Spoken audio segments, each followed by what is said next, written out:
Hello everyone, मेरा नाम है श्रीराम और मैं आपका स्वागत करता हूं पूरन करियर एजुकेशन में। बच्चों, हम लोग शुरू करने वाले हैं क्लास 12 का बहुत ही फेमस चैप्टर ह्यूमन रिप्रोडक्शन और आज के इस लेक्चर में मेल रिप्रोडक्टिव सिस्टम हम कवर कर लेंगे। तो चलो शुरू करते हैं। अब ह्यूमन की रिप्रोडक्शन एक सिंपल सी बात समझ लो, ह्यूमन यूनिसेक्सुअल होता है, मतलब मेल अलग ऑर्गेनिज्म है और फीमेल अलग ऑर्गेनिज्म, मतलब दो अलग अलग इंडिविजुअल हैं जिनमें दो डिफरेंट सेक्स ऑर्गन है। जैसे मेरे अंदर मेल सेक्स ऑर्गन है जिसका नाम है टेस्टिस, ऐसी कोई अगर फीमेल होगी तो उसके अंदर उसका सेक्स ऑर्गन होगा, उसका नाम क्या होगा? ओवरी होगी ही, तभी दोनों से लल्ला बनेगा, मतलब बेबी। तो चलिए पहले मेल रिप्रोडक्टिव सिस्टम शुरू कर लेते हैं। तो यहां पर जो आपको डायग्राम दिखाई दे रहा है ये मेल रिप्रोडक्टिव सिस्टम का ही है। इससे भी पहले आपको एक चीज तो मुझे बतानी पड़ेगी जो एनसीईआरटी के पहले पैराग्राफ से आती है। क्वेश्चन आता है कि रिप्रोडक्शन के कौन कौन से 6 इवेंट्स होते हैं। क्या चीज बोली मैंने? रिप्रोडक्शन के कौन कौन से 6 इवेंट्स होते हैं, वो आपसे क्वेश्चन पूछ सकते हैं। तो चलिए उसको ही देख लेते हैं। तो भाई कौन कौन से 6 इवेंट है मैं आपको वो दिखा देता हूं। देखिए ये है वो 6 इवेंट। सबसे पहला है गैमीटोजेनेसिस, मतलब एक ऐसा प्रोसेस जिसमें मेल और फीमेल गैमीट बनते। अगर गैमीट बनेंगे तभी आगे बेबी बनेगा। तो पहला स्टेप है गैमीटोजेनेसिस, जिसमें गैमीट बनते। दूसरा है इंसेमिनेशन, मेल अपने गैमीट को फीमेल की बॉडी में पहुंचाता है जिससे मेल गैमीट फीमेल गैमीट से फ्यूज हो जाए। This is called insemination. और जब वो गैमीट फीमेल की बॉडी में पहुंचेगा तो उन दोनों का फ्यूजन होगा, उससे बनेगा जाइगोट, उससे बनेगा baby.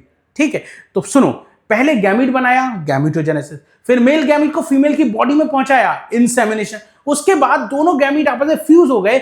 This is called fertilisation.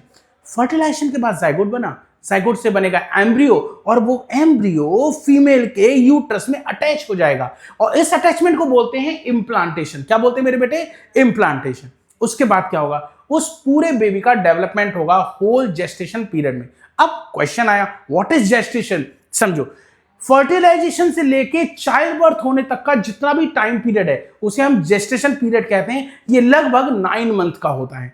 ठीक है, जेस्टेशन हो गया, बेबी का पूरा डेवलपमेंट हो गया। अब बेबी कह रहा है मां मुझे बाहर दुनिया में आने दो, इसको बोलते हैं पास्चुरेशन। ठीक है, पास्चुरेशन या फिर चाइल्ड बर्थ। ठीक है, तो क्या क्या होगा? नंबर 1 गैमीटोजेनेसिस, क्या हुआ?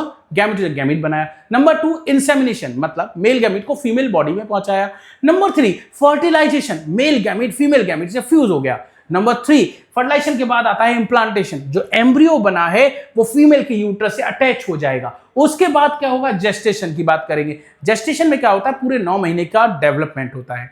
ठीक है, उसके बाद आता है पास्चुरेशन। पास्चुरेशन मतलब चाइल्ड बर्थ। जैसे ही 9 महीने पूरे होंगे बेबी का पूरा डेवलपमेंट होगा, वो दुनिया में आ जाएगा और दुनिया में आने के बाद भाई क्या क्या होता है तुम लोग देख ही रहे हो। क्या होगा? सबसे पहले बच्चा आएगा, उसकी छठी होगी, डस्टॉन होगा, नाम रखा जाएगा, नाम रखेंगे पुष्पा, पुष्पा भाऊ की मूवी बन जाएगी। क्या बात है, समझ में आ गया? तो ये हैं आपके 6 इवेंट जिनका सीक्वेंस एग्जाम में आपसे पूछा जाता है। अब भाई मैं आपको पढ़ाऊंगा सेक्स ऑर्गन के टाइप्स। देखिए 2 टाइप के सेक्स ऑर्गन होते हैं। Number 1 primary sex organ, number 2 secondary sex organ. अरे ये क्या होता है? प्राइमरी सेक्स ऑर्गन को मेन सेक्स ऑर्गन बोलते हैं और सेकेंडरी सेक्सुअल ऑर्गन को हम एक्सेसरी सेक्स ऑर्गन बोलते हैं। अब ये क्या होता है, एक एक करके इसके बारे में समझते हैं। एक ऐसा सेक्स ऑर्गन जो गैमीट बनाए, क्या बनाए मेरे बेटे? एक ऐसा सेक्स ऑर्गन जो गैमीट बनाए उसको हम क्या बोलेंगे? Primary sex organ. केवल गैमीट बनाएगा? नहीं, एक और चीज प्रोड्यूस करता है जिसका नाम है हार्मोन बनाना। क्या बनाना? हार्मोन। देखो गैमीट तो हो गया स्पर्म एंड ओवम, ये मेल स्पर्म मेल गैमीट हो गया, ये ओवम फीमेल गैमीट हो गया। इसके अलावा ये सिक्रीट करता है सेक्स हार्मोन। नहीं आया समझ? फिर से बता दो, फिर से सुन लो। प्राइमरी सेक्स ऑर्गन 2 काम करेंगे। पहला गैमीट बनाएंगे, नंबर 2 हार्मोन सिक्रेट करेंगे। गैमीट कौन सा? Mail gamete, female gamete. Male gamete का नाम स्पर्म, फीमेल गैमीट का नाम ओवम। ये बात समझ में आती है? सेक्स हार्मोन की बात कर लेते हैं। 2 टाइप के सेक्स हार्मोन, एक मेल सेक्स हार्मोन जिसका नाम होता है टेस्टोस्टेरोन। क्या नाम होता है? टेस्टोस्टेरोन। और जो फीमेल सेक्स ऑर्गन है वहां पर 2 पढ़ेंगे, एक है एस्ट्रोजन और एक है प्रोजेस्टेरोन। ये दोनों फीमेल में है। ये बात समझ में आती है? इतना तो मुझे लगता है आपको समझ में आ ही गया होगा। क्लियर है ना? पक्का आगे बढ़ जाऊं मैं? चलो, तो ये हो गए आपके प्राइमरी सेक्स ऑर्गन। याद कर लो 2 काम है, गैमीट बनाओ हार्मोन सिक्रीट करो, गैमीट बनाओ हार्मोन सिक्रीट करो। अब आता है सेकेंडरी सेक्स ऑर्गन। तुम बताओ क्या तुम गैमीट बनाते हो? बोले नहीं। क्या तुम हार्मोन सिक्रीट करते हो? नहीं।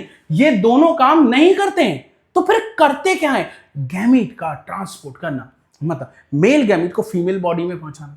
ठीक है, तो ये जो गैमीट का ट्रांसपोर्ट करने की जिम्मेदारी दी गई है ये किसको दी है? सेकेंडरी सेक्स ऑर्गन को। Forms pathway for gamete transport. बोलो मेरी बात समझ में आ गई? क्लियर है ना?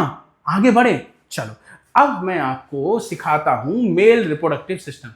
ठीक है, मेल रिप्रोडक्टिव सिस्टम का डायग्राम आपको ये दिखा ही चुके, लेकिन इससे समझ में आपको नहीं आएगा, मुझे बना के दिखाना पड़ेगा। चलो हम लोग अब बना लेते हैं फटाफट। ठीक है, बनाएं, शुरू करें। मेल रिप्रोडक्टिव ऑर्गन्स देखो, अब लगेगा थोड़ा सा टाइम, फटाफट हम लोग सीख लेंगे। देखो भाई क्या है, सबसे पहले ये स्ट्रक्चर मैंने बनाया, ये है पीनस, पीनस या फिर इसको पेनिस भी कहते हैं। फिर ये है एक पाउच, इस पाउच का नाम होता है स्क्रोटम। क्या नाम है मेरे बेटे? स्क्रोटम कह सकते हैं, या फिर इसका दूसरा नाम होता है स्क्रोटल सैक। इसको आप बोल दो स्क्रोटम, या फिर एक और भी नाम है स्क्रोटल सैक। मेरे बच्चों राइटिंग थोड़ी सी गंदी आएगी क्योंकि हाथ थोड़ा खराब हो चुका है, नया लगवाऊंगा भैंसिया का, तब काम बनेगा। ठीक है, चलो आगे बढ़ जाते हैं। अब देखो यहां टेस्टिस का एक पाउच है, इसका नाम है स्क्रोटम, जिसमें ओवल शेप का एक टेस्टिस रखा है।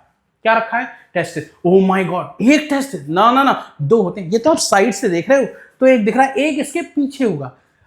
मैं आपको फ्रंट व्यू भी दिखाऊंगा जिसमें दोनों टेस्टिस आपको एक सिंगल पाउच के अंदर दिखाई देंगे।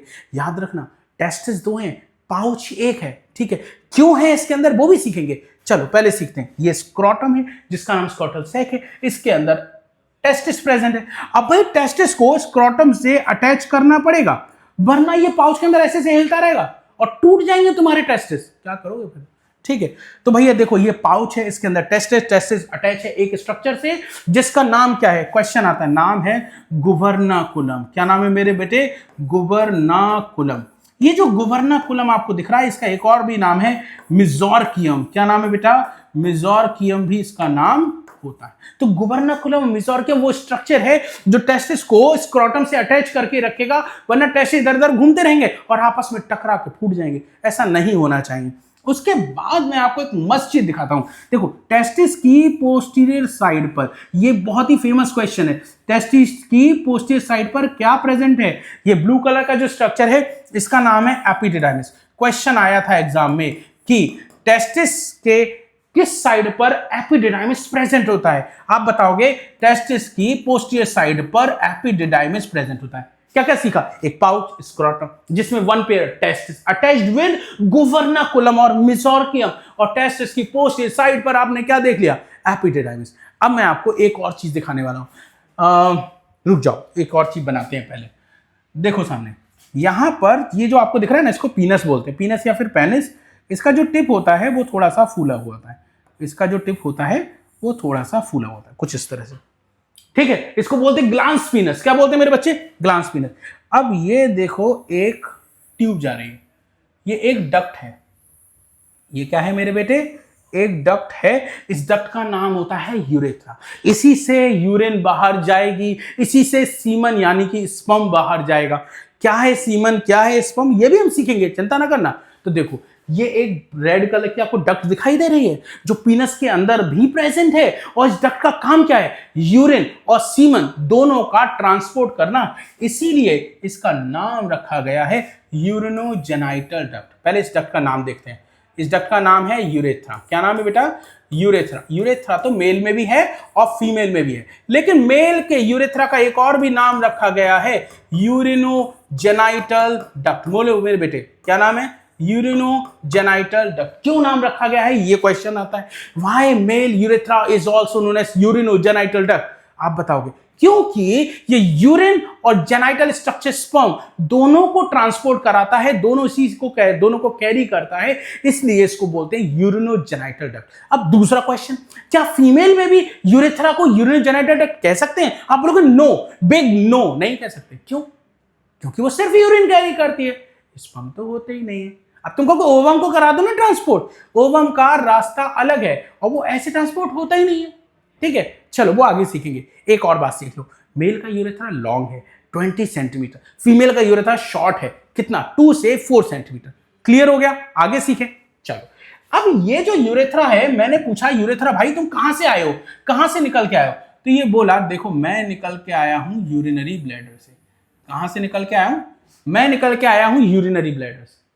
अब ये यूरिनरी ब्लैडर कहां से आया? यूरिनरी ब्लैडर निकल के आया, यूरिनरी ब्लैडर जो है इसमें ओपन होती है किडनी की डक्ट, नाम है यूरेटर। मैं आपको बना के दिखाता हूं, ठीक है? दिल पे मत लेना, यहां स्पेस थोड़ा कम रह गया, मैं यहां बना देता हूं। ये मान लीजिए आपकी किडनी है और इस किडनी से एक ट्यूब निकल रही है, इसका नाम है यूरेटर। क्या नाम है बेटे? यूरेटर। जगह कम है इसलिए ऐसे बना दे रहा हूं, ठीक है।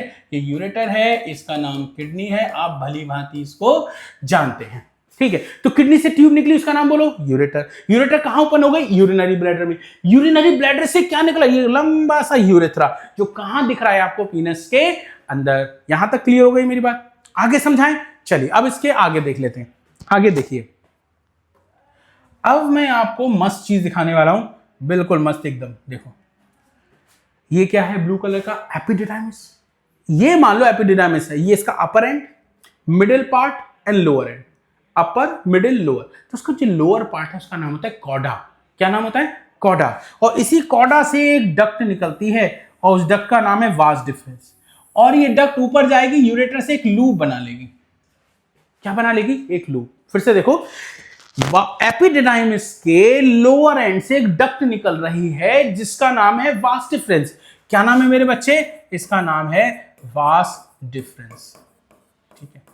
ये हो गई वास डिफरेंस। ये कहां जा रही है? ऊपर जा रही है, एब्डोमेन में। ऊपर एब्डोमेन में जाके किससे लूप बना रही है? यूरेटर से लूप बना रही है और जाके ओपन हो जा रही है एक ग्लैंड में, और इस ग्लैंड का नाम है सेमाइनल वेसिकल। क्या नाम है मेरे बेटे? Seminal vesicle. ये बात समझ में आती? सेमाइनल वेसिकल में ओपन हो जाती है। अब आगे की कहानी सीखना है हमें। देखो, सेमाइनल वेसिकल की डक्ट और वास डिफरेंस, ऐसे समझो, सेमाइनल वेसिकल की डक्ट और वास डिफरेंस दोनों जुड़ जाएंगी और जुड़ने के बाद एक कॉमन डक्ट बनाएंगी और उस कॉमन डक्ट का नाम होता है एजाकुलेटरी डक्ट। ये है वो डक्ट। क्या नाम है इसका? एजाकुलेटरी डक्ट। ब्लू कलर की बना दी मैंने, एजाक्यूलेटरी डक्ट। आपसे क्वेश्चन पूछेंगे, एजाक्यूलेटरी डक्ट जो होती है वो कैसे फॉर्म होती है? आप बताओगे जब वास डिफरेंस और सेमाइनल वेसिकल की डक्ट यूनाइटेड होती हैं, ज्वाइन होती हैं, तब वो एक कॉमन डक्ट बनाती है। नाम क्या है? एजाकुलेटरी डक्ट। और वो कहां ओपन होगी? यूरेथ्रा में ओपन हो जाएगी मेरे बेटे। कहां ओपन होगी? यूरेथ्रा में। अब देखो मेरे बेटे, जैसे ही आप देखोगे जहां ये ओपन हो रही है उस जगह पर एक ट्राइंगुलर की सिंगल ग्लैंड दिखाई देगी। एक ट्राइंगुलर सी सिंगल ग्लैंड दिखाई देगी और इसका नाम हो जाएगा प्रोस्टेट ग्लैंड। क्या नाम होगा मेरे बेटे? Prostate gland. ये देखो, ये हो गया prostate gland. Prostate gland single है, कहां है? जहां पे एजाकुलेटरी डक्ट ओपन हो रही है, यूरेथ्रा के ऊपर की तरफ, ठीक है। समझ में आ रही? चलो अब क्या होगा, जैसे ही आप थोड़ा सा आगे बढ़ोगे, इससे थोड़ा सा आगे बढ़ोगे, दोनों तरफ एक बल्ब जैसा स्ट्रक्चर दिखाई देगा। देखो, यूरेथ्रा के दोनों तरफ बल्ब जैसा स्ट्रक्चर है, ठीक है, एक इधर और एक इधर। तो नाम भी उसी के जैसा होना चाहिए। इसका नाम है, बल्ब जैसा है तो रख दिया बल्बो। क्या नाम रख दिया? बल्बो। और यूरेथ्रा के चारों तरफ तो यूरेथ्रल, बल्बो यूरेथ्रल ग्लैंड। क्या नाम हो गया बेटा? Bulbo urethral gland. बल्ब जैसा, यूरेथ्रा के दोनों तरफ तो बल्बो यूरेथ्रल। एक और भी नाम है इसका, कॉपर्स ग्लैंड। क्या नाम है बेटे? Cowper's gland. दोनों में से किसी भी नाम से आपसे पूछा जा सकता है। क्लियर हो गई मेरी बात? पक्का? आगे बढ़े? चलो, तो ये हो गया आपका बल्बो यूरेथ्रल ग्लैंड और कॉपर्स ग्लैंड। फिर ये लंबा सा यूरेथ्रा कहां आ गया? पेनिस के अंदर, ठीक। तो मैं यहां पे इसका नाम लिख देता हूं। ये जो मस्कुलर स्ट्रक्चर है इसका नाम है पीनस या फिर पेनिस लिखते हैं। इसके टिप को बोलते हैं ग्लांस पीनस। ये देखो मैंने यहां लिख दिया, ग्लांस पीनस। अब जो ग्लांस पीनस है इसका एक और भी नाम है, सॉरी इसका नहीं है कोई नाम, आगे दिखाता हूं। ग्लांस पेनिस के ऊपर एक प्रोटेक्टिव कवरिंग होती है, ठीक है। इस प्रोटेक्टिव कवरिंग को हम बोलते हैं प्रीप्यूस। क्या बोलते हैं? प्रीप्यूस या फिर फोरस्किन। क्या बोलते हैं? प्रीप्यूस या फिर फोरस्किन। क्या मेरी बात समझ में आ गई? तो पेनिस के टिप को हम क्या बोलेंगे? Glans penis. और जो ग्लांस पीनस है उसके ऊपर एक टिप होगी, उसके ऊपर एक कवरिंग होगी जिसका नाम है प्रीप्यूस या फिर फोरस्किन इसको बोलते हैं। क्लियर हो गया? एक फटाफट छोटा सा एक रिकैप ले लेते हैं, ठीक है। देखो, सबसे पहले क्या देखा? एक पाउच, इसका नाम क्या है? स्क्रोटम या स्क्रोटस है। उसके अंदर क्या प्रेजेंट है? टेस्टिस। और टेस्टिस को स्क्रोटम से अटैच कौन करेगा? गुबर्नाकुलम या फिर मेसोकार्डियम। फिर क्या देखा? टेस्टिस की पोस्टीरियर साइड पर एपिडिडाइमिस है और इस एपिडिडाइमिस के लोअर एंड से एक डक्ट निकल रही है, नाम है वास डिफरेंस। वो यूरेटर से एक लूप बना रही है और कहां ओपन हो रही है? सेमाइनल वेसिकल में। फिर वास डिफरेंस और सेमाइनल वेसिकल की डक्ट यूनाइटेड होती हैं और बनाती है कॉमन डक्ट, एजाकुलेटरी डक्ट। और वो ओपन हो जाती है आपके यूरेथ्रा में। जहां पर ओपन होगी वहां ट्रायंगुलर सी ग्लैंड बन जाएगी, प्रोस्टेट ग्लैंड, वो सिंगल है। उसके आगे दोनों तरफ बल्ब जैसी ग्लैंड दिख रही है, नाम क्या है? Bulbo urethral gland. और एक और भी नाम है मेरे बेटे, दूसरा नाम क्या है उसका बल्बो यूरेथ्रल के अलावा? आप बताओगे कॉपर्स ग्लैंड। फिर देखोगे यूरेथ्रा एक पेनिस के अंदर प्रेजेंट है। यूरेथ्रा का दूसरा नाम यूरिनोजेनेटेड। क्यों रखा भाई ये नाम? ये नाम इसलिए रखा क्योंकि ये स्पर्म और यूरिन दोनों को कैरी करता है। क्या फीमेल के यूरेथ्रा को ऐसा बोलेंगे? ना ना, नहीं बोल सकते। दैट कैरी ओनली यूरिन, ठीक है। और उसका साइज भी छोटा है, 2 से 4, और इसका साइज है ज्यादा, 20 सेंटीमीटर। क्लियर हो गया? फिर देखो ये पीनस है। पीनस मस्कुलर स्ट्रक्चर, इसका टिप स्वेलन होता है, इसका नाम ग्लांस पीनस है। उसके ऊपर एक कवरिंग है प्रिप्यूस। प्रिप्यूस के अलावा इसका एक और भी नाम है फोरसिन। अब एक चीज और बता दूं लास्ट, यूरेथ्रा की ये जो ओपनिंग आपको दिख रही है इसका नाम होता है यूरेथ्रल मीटस। क्या नाम है बेटा? Urethral meatus. ये है यूरेथ्रल मीटस। यहां से यूरिन भी निकल जाएगी, स्पर्म भी निकल जाएगी। तो मेल रिप्रोडक्टिव सिस्टम का मेन डायग्राम आपका कंप्लीट हुआ। अब हम सीखेंगे इसका फ्रंट डायग्राम। देख लो भाई, क्या ये आपको पूरा अच्छे समझ में आ गया? मैं साइड से हो जाता हूं, आराम से देख लो, इसको भी हटा देता हूं। लो भाई देख लो, अब इसको डायग्राम को बना लेना, तभी आपको ये चीजें याद होंगी। मैं आपको इसका फ्रंट व्यू भी दिखाऊंगा, ठीक है? चलो देखते हैं। हाँ, ये बात समझ में आ गई, डायग्राम क्लियर हो गया। फ्रंट व्यू भी दिखाने वाला हूं, उससे पहले सेक्स ऑर्गन की बात करते हैं। मेन सेक्स ऑर्गन क्या है? यानी प्राइमरी टेस्टिस। उसके अलावा जितने भी ऑर्गन है वो सब सेकेंडरी में काउंट होंगे, एक्सेसरी में काउंट होंगे। जैसे आपका स्क्रोटम है, वास डिफरेंस है, दिखाऊंगा आगे, वास डिफरेंस है, एपिडिडाइमिस, एजाकुलेटरी डक्ट। इसके अलावा मैं यहां पे पढ़ाऊंगा आपको एक्सेसरी रिप्रोडक्टिव ग्लैंड, जो कि ये है। एक्सेसरी रिप्रोडक्टिव ग्लैंड 3 है, कौन कौन सी? Seminal vesicle, prostate gland, Cowper's gland. Question ध्यान से सुनना। क्वेश्चन में क्या पूछा है? How many male accessory reproductive glands found? तो आंसर क्या होगा? आंसर होगा 5, क्योंकि ये पेयर में, ये पेयर में, ये अनपेयर्ड है, ठीक है। और टाइप्स अगर पूछेंगे तो 3 टाइप्स की है, नंबर में पूछे तो 5। दूसरा क्वेश्चन ये भी आता है, एक ऐसी बताइए जो सिंगल होती हो, तो प्रोस्टेट ग्लैंड सिंगल है, बाकी कैसी है? डबल। इनके बारे में डिटेल में हम पढ़ने वाले हैं। तो ये डायग्राम अब हम आपको दिखाने वाले हैं फ्रंट वाला।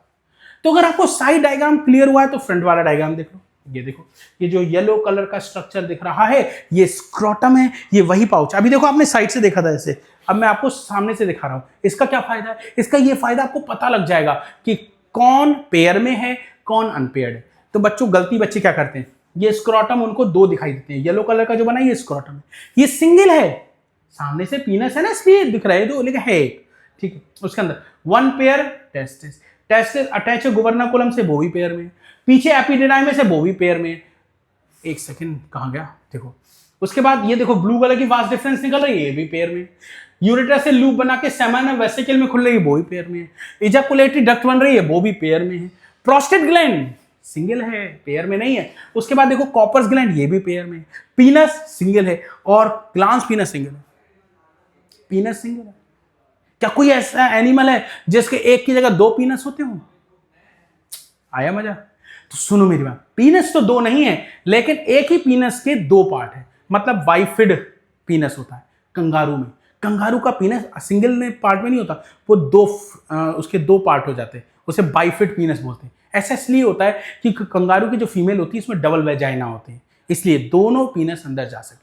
मतलब 2 पीनस नहीं, पीनस एक ही है लेकिन बाइफिड है, 2 पार्ट्स में डिवाइड, टुकड़ों में। जैसे सांप की टंग होती ना, ऐसे करके निकालता वैसे हिलाता रहता, सेम वैसे। चलो, ये मुद्दा हमारा कंप्लीट हुआ। अब मैं आपको पढ़ाने वाला हूं एलिस ऑफ टेस्टिस, ठीक है। अच्छा, उससे पहले एक और भी चीज बतानी है मुझे, खतरनाक सवाल है, मजा आ जाएगा तुमको। देखो, पहले तो मैं आपको बॉडी कैविटी बताता हूं, ठीक है। देखो, ये आपका हेड है, ये हेड कैविटी है, ठीक। हमारी बॉडी कैविटी को 4 पार्ट्स में डिवाइड किया। नंबर 1 हेड कैविटी, यहां से लेके यहां तक, यहां डायफ्राम होता है ना, यहां से लेके यहां तक क्या होता है? थॉरेक्स। और यहां से लेके नेवल तक, नेवल समझते हो ना, नाभि, नेवल तक एब्डोमेन होता है, और नेवल के नीचे होता है पेल्विक, उसको हम लोअर एब्डोमेन भी बोल सकते हैं। वैसे यहां से ये हेड है, ये थॉरेक्स है, यहां से नीचे नेवल तक एब्डोमेन है, और नेवल से नीचे जितना भी बचा वो पेल्विक है, उसको हम लोअर एब्डोमेन भी बोल सकते हैं, ठीक है। तो अब क्वेश्चन है, टेस्टिस बॉडी कैविटी के अंदर है या बॉडी कैविटी से बाहर है? तो आप बताओगे टेस्टिस आर एक्स्ट्रा एब्डोमिनल। क्या बोला? Testis are extra abdominal. मतलब क्या है? टेस्टिस को एब्डोमेन कैविटी से बाहर रखा गया है एक पाउच में जिसका नाम है स्क्रोटम। अब क्वेश्चन आया व्हाई, ऐसा करा क्यों गया? देखो, हम लोग कौन है? ह्यूमन। हम लोग कौन है? होम्योथर्मल। होम्योथर्मल का मतलब होता है बॉडी का टेम्परेचर कांस्टेंट रखने वाले। एनवायरनमेंट में कुछ भी क्यों ना हो, हमारा टेम्परेचर कांस्टेंट रहेगा। अब देखो एग्जांपल से समझते हैं। जैसे इस रूम में मैं बैठा हूं और अभी हमने एसी नहीं चलाया है, तो क्या हो रहा है? आपको मेरे शरीर पे पसीना दिख रहा होगा, दिख रहा है ना? अब समझो इसी बात को, क्या बता रहा हूं मैं। देखो होगा क्या, यहां बाहर का टेम्परेचर बढ़ गया तो बॉडी का टेम्परेचर ना चेंज हो जाए, इसलिए बॉडी क्या करती है? स्वेटिंग करना शुरू कर देती है, जिससे अंदर का टेम्परेचर मेंटेन रहे। अगर मान लो यहां पर ठंड हो रही होती, बहुत ज्यादा ठंडा हो रहा होता और ब्लोअर नहीं चल रहा होता, तो क्या ऐसे करके मैं कांप रहा होता। क्यों कांपना? क्या है? शिवरिंग एक मस्कुलर एक्सरसाइज है। जब मस्कुलर एक्टिविटी होती है, हीट जनरेट होती है। जब हीट जनरेट होती है, टेम्परेचर मेंटेन हो जाता है। We are homeothermal, we can maintain our internal body temperature, चाहे बॉडी के बाहर का टेम्परेचर, इन्वायरमेंट का टेम्परेचर कैसा भी हो, ठंडा हो गर्म हो। ठंड होगी तो शिवरिंग होगी, गर्म होगा तो स्वेटिंग आना शुरू हो जाएगी। ये बात समझ में आती है? तो सुनो, टेस्टिस को स्पर्म बनाने के लिए बॉडी टेम्परेचर से लो टेम्परेचर चाहिए। कितना?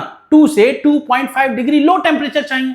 उससे कम पे वो स्पर्म बना ही नहीं पाएगा, उससे ज्यादा पे बना ही नहीं पाएगा। जैसे मान लो हमारे बॉडी का टेम्परेचर कितना है, देखो हमारे बॉडी का टेम्परेचर 37 डिग्री सेंटीग्रेड या फिर 98.6 फ़ारेनहाइट, इतना टेम्परेचर है। इतने टेम्परेचर पे टेस्टिस स्पर्म नहीं बनाते। क्यों नहीं बनाते? क्योंकि टेस्टिस को 2 से 2.5 डिग्री लो टेम्परेचर चाहिए देन बॉडी टेम्परेचर, तभी वो स्पर्म बनाएगा। तो भाई टेस्टिस को एब्डोमेन में तो नहीं रख सकते मेरे बेटे। टेस्टिस को अगर एब्डोमेन में रखा तो ये टेम्परेचर कांस्टेंट रहेगा और उसे चाहिए 35 या 34.5, तो स्पर्म बनाएगा। तो ऐसा तो कभी हो ही नहीं पाता। इसीलिए ईश्वर ने क्या करा? उन्होंने क्या करा? टेस्टिस को एब्डोमेन से बाहर निकाल के एक पाउच में डाल दिया, उसका नाम है स्क्रोटम। अब तुम्हारे दिमाग में एक सवाल आना चाहिए, भाई आप कह रहे हो कि 35 डिग्री मेंटेन करना है स्पर्म बनाने के लिए, लेकिन अभी तो गर्मियां आएंगी, 50 डिग्री टेम्परेचर हो जाएगा, और सर्दियां भी तो आएंगी, 5 डिग्री टेम्परेचर हो जाएगा, 2 डिग्री होगा, और कोई सियाचिन में है तो उसका -40 हो जाएगा। तब स्पर्म कैसे बनेंगे? है ना?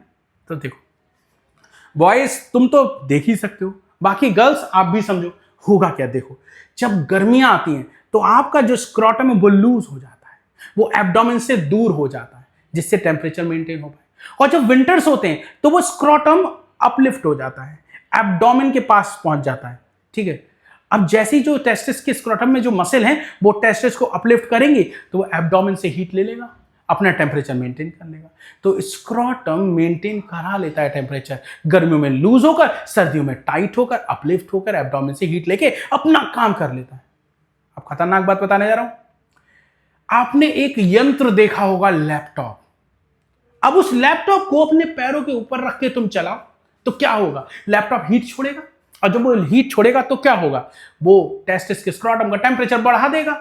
अब तुम्हारे टेस्टिस स्पर्म प्रोड्यूस नहीं कर पाएंगे। अगर तुमने मेरे बेटे ध्यान नहीं दिया और लैपटॉप को गोद में रख के चलाना शुरू कर दिया तो बेटे तुम्हारे टेस्टिस अपना परेशान हो जाएंगे, कहेंगे हम बाहर आए थे टेम्परेचर मेंटेन करने के लिए, तू मेरे को भट्टी में डाल रहा, भाई ये तो गलत कर रहा है तू मेरे साथ। ठीक है, तो भाई ऐसे मत चलाना वरना लल्ला नहीं होगा तुम्हारे। दूसरा, ज्यादा स्ट्रेस लेने से, अल्कोहल ज्यादा पीने से, ड्रग्स ज्यादा लेने से स्पर्म काउंट कम हो जाता है, फिर लल्ला नहीं होगा, आईवीएफ सेंटर जाना पड़ेगा तुमको। तो ख्याल रखो अपने करोड़ों के टेस्टिस का। बाकी इंस्टाग्राम की रील देखते ही हो, 6 करोड़ कॉस्ट लगाइए इंस्टाग्राम में, बाकी तुम जानो। हम अपने मुद्दे पे आते हैं। टेस्टिस जो है एक्स्ट्रा एब्डोमिनल है क्योंकि उसे इतना लो टेम्परेचर मेंटेन करना होता है बॉडी टेम्परेचर के कंपेयर में, वरना स्पर्म नहीं बनेगा। ठीक है, अच्छा एक और सवाल, जब बच्चा पैदा नहीं होता तो कहां होता है? बच्चा होता है यूट्रस में, और उसका नाम पुष्पा भाव नहीं होता है, उसका नाम होता है बेबी। नहीं बेबी भी नहीं होता, उसका नाम होता है एम्ब्रियो या फिर फीटस। पैदा होने से पहले तुम कहां थे? यूट्रस में, मदर के। और तुम्हारा नाम क्या था? तुम्हारा नाम था मेरे बेटे एम्ब्रियो। और उस एम्ब्रियोनिक स्टेज में टेस्टिस आपके एब्डोमेन के अंदर ही थे। कहां थे मेरे बेटे? टेस्टिस एब्डोमेन के अंदर ही प्रेजेंट थे, लेकिन जैसे जैसे ग्रोथ होती जाएगी टेस्टिस का नीचे आना शुरू हो जाएगा। 8th मंथ ऑफ प्रेगनेंसी पर नीचे आ जाते हैं टेस्ट, या सूनर आफ्टर बर्थ, या तो प्रेगनेंसी का जो 8वां महीना चल रहा है उसी समय पर टेस्टिस नीचे आ जाएंगे एब्डोमेन से स्क्रोटम में, या फिर वो पैदा होने के बाद जल्दी से नीचे आ जाएंगे, लगभग 6 महीने के अंदर नीचे आ जाते हैं। ठीक है, ये बात समझ आती है। मान लो अगर किसी के नहीं आए तो उस कंडीशन को क्रिप्टोर्किडिज्म कहते हैं, मतलब टेस्टिस फेल हो गए हैं किस काम में, नीचे आने में। Testis failed to descend in scrotum, scrotum में डिसेंड करने में, नीचे आने में फेल हो गए, एब्डोमेन में ही रह गए, इस कंडीशन को क्रिप्टोर्किडिज्म कहते हैं। और ऐसे केस में मेरे बच्चों उसके लल्ला नहीं होगा तो क्या करें, अरे ये तो इनफर्टाइल, स्टेराइल हो जाएगा। मैं तीनों शब्द बताऊंगा, फर्टाइल, स्टेराइल, इनफर्टाइल क्या होता है, लेकिन नई बात समझो, ये बच्चा बेबी प्रोड्यूस नहीं कर सकता क्योंकि टेस्टिस अंदर है, स्पर्म बनेंगे नहीं, तो क्या करें।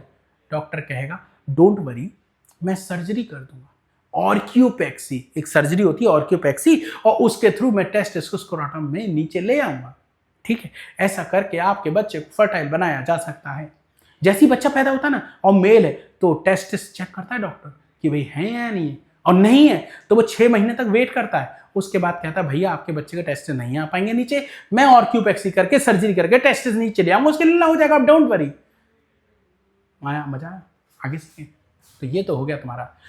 अब मुद्दा आया, टेस्टिस एब्डोमेन में थे, उसको स्क्रोटम में आना है, कैसे आएगा, एक कैनाल से होते हुए नीचे आएगा, और इस कैनाल का नाम होता है इंग्विनल कैनाल। ठीक है, बात समझ आ रही। जब टेस्टिस नीचे आता है एब्डोमेन से स्क्रोटम में, तो जिस कैनाल से होते हुए आता है उस कैनाल का नाम होता है इंग्विनल कैनाल। एक और चीज मैं आपको पढ़ा देता हूं, वो चीज क्या है, स्पर्मेटिक कॉर्ड। क्या चीज मेरे बेटे, स्पर्मेटिक कॉर्ड। अब ये क्या है, स्पर्मेटिक कॉर्ड, ये भी सीखो। देखो टेस्टिस जैसे ही नीचे आएगा, ठीक है, मान लो यहां आ गया टेस्टिस, मैं दोबारा बनाता हूं इसको, ठीक है, मैं दोबारा बनाता हूं यहाँ पे। देखो ये एब्डोमेन है और ये स्क्रोटम है। अब टेस्टिस आ गया नीचे, कहाँ आ गया टेस्टिस, नीचे स्क्रोटम में आ गया और आके गुबर्नाकुलम के थ्रू अटैच हो गया। ठीक है, अब टेस्टिस को एब्डोमेन से कनेक्ट करने के लिए एक कॉर्ड प्रेजेंट होती है। टेस्टिस को एब्डोमेन से कनेक्ट करने के लिए एक कॉर्ड प्रेजेंट है, इसी का नाम है स्पर्मेटिक कॉर्ड। क्या नाम मेरे बेटे, स्पर्मेटिक कॉर्ड। इस कॉर्ड का फायदा क्या है, देखो टेस्टिस को ब्लड की सप्लाई चाहिए, टेस्टिस को ब्लड की सप्लाई चाहिए, वो भी इसी कॉर्ड से होते हुए आएगी, जिसको हम टेस्टिकुलर आर्टरी या टेस्टिकुलर वेन कहते हैं। लिव वेसल्स भी यहीं पर आएगी, और जो अभी पीछे दिखाया था एपिडिडाइमिस के लोअर एंड से निकलती वास डिफरेंस, और वो भी यहीं से निकलेगी। ठीक, तो वास डिफरेंस भी इसी कैनाल से होते हुए जाएगी, क्या नाम, स्पर्मेटिक कॉर्ड से होती हुई जाएगी। ब्लड वेसल आएंगी जाएंगी, मतलब टेस्टिकुलर आर्टरी आएगी, टेस्टिकुलर वेन जाएगी, लिम्फेटिक ब्लड वेसल भी यहीं पर रहेगी। तो lymphatic blood vessel, artery, when और वास डिफरेंस कहां प्रेजेंट है, स्पर्मेटिक कॉर्ड में। स्पर्मेटिक कॉर्ड एब्डोमेन से टेस्टिस को कनेक्ट करता है, ये क्वेश्चन एग्जाम में आता है। आई होप आपको ये चीज समझ में आ गई होगी। आगे बढ़े, अब देखो क्रिप्टोर्किडिज्म क्या बताया था, testis fail to descend in scrotum, अगर ऐसा हो गया तो उसके बेबी नहीं होगा, तो डॉक्टर ऑर्कियोपेक्सी सर्जरी करके इसको ठीक कर देगा। क्या मेरी बात क्लियर हो गई, अगला पढ़ाऊं, अगला सुनो।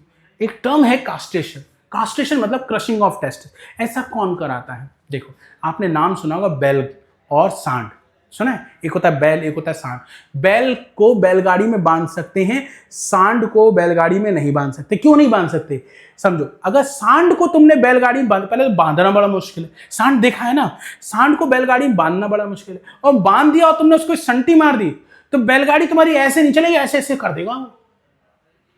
अरे ये क्या बात हुई, सांड गाड़ी नहीं होती है तो बैलगाड़ी क्यों होती है। देखो जो सांड का मालिक होता है वो क्या करता है, उसके टेस्टिस को कुचलवा देता है, क्रशिंग करा देता है, क्रशिंग ऑफ टेस्टिस। ठीक है, टेस्टिस को कुचलवा देगा तो टेस्टिस खत्म, तो टेस्टिस के अंदर एक हार्मोन बनता है टेस्टोस्टेरोन, वो भी खत्म। अब जब टेस्टोस्टेरोन नहीं बनेगा तो ये सांड बैल में बदल जाएगा। ठीक है, और जब ये बुल में बदल जाएगा तो वो कैसा होगा, लेस एग्रेसिव होगा और मोर ओबीडिएंट होगा। ठीक है, क्या होता है, बुल को बुलॉक बनाया जाता है बाय क्रशिंग ऑफ टेस्टिस, इससे टेस्टोस्टेरोन नहीं बनता and bullock become more obedient and less aggressive. Testosterone aggressive nature के लिए होता है। तुमने WWE देखा है, उसमें देखा नहीं फाइट कितनी खतरनाक होती है, लोहे की कुर्सी पकड़ के सर पे मार दी, वो उसको जान से मारने की कोशिश करते हैं, पसलियां तोड़ दी, मुंह फोड़ दिया, खून ही खून कर दिया।